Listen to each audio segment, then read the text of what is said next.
Across Australia, New Zealand and the South Pacific, this is the week's Adventist news in focus.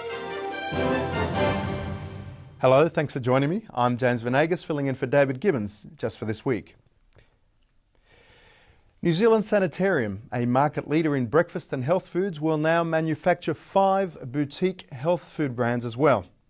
A $12 million plant was opened by New Zealand Prime Minister John Key at Avondale in Auckland.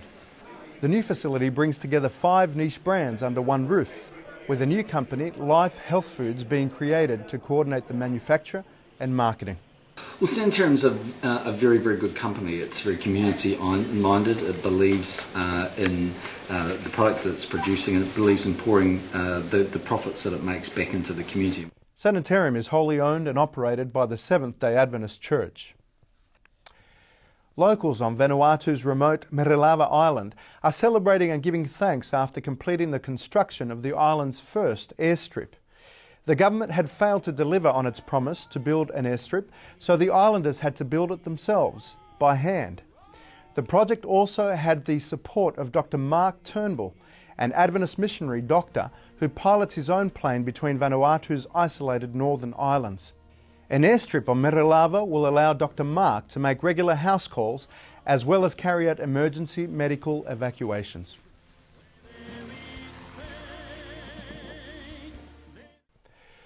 While some churches are struggling to maintain membership, a quiet revolution has been growing in Australia's lounge rooms and patios.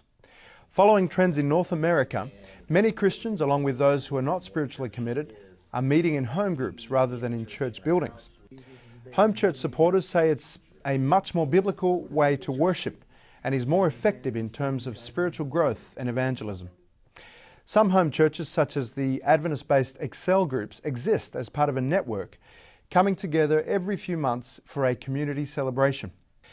And a new home-based Simple Church in Auckland, New Zealand works along similar lines, with time set aside for eating together, sharing experiences and worshipping informally. 33 men trapped 700 metres underground in a Chilean mine have been told it may take months before they can be rescued.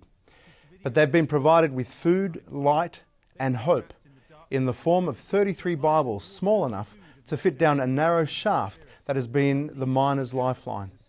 Seventh-day Adventist pastor Carlos Parra Diaz secured permission from the authorities to send down Bibles. He has also provided copies to the families of the trapped miners and officials at the rescue site. Pastor Diaz's involvement has earned him the role of camp chaplain. He says he's praying for another miracle, that the miners will be rescued alive and well and sooner than expected. And in this week's Adventist World, the numbers are in for global mission church plants across the South Pacific. New GC President Ted Wilson affirms foundational Adventist beliefs, and the President of the North Cameroon Conference in Africa tells his conversion story.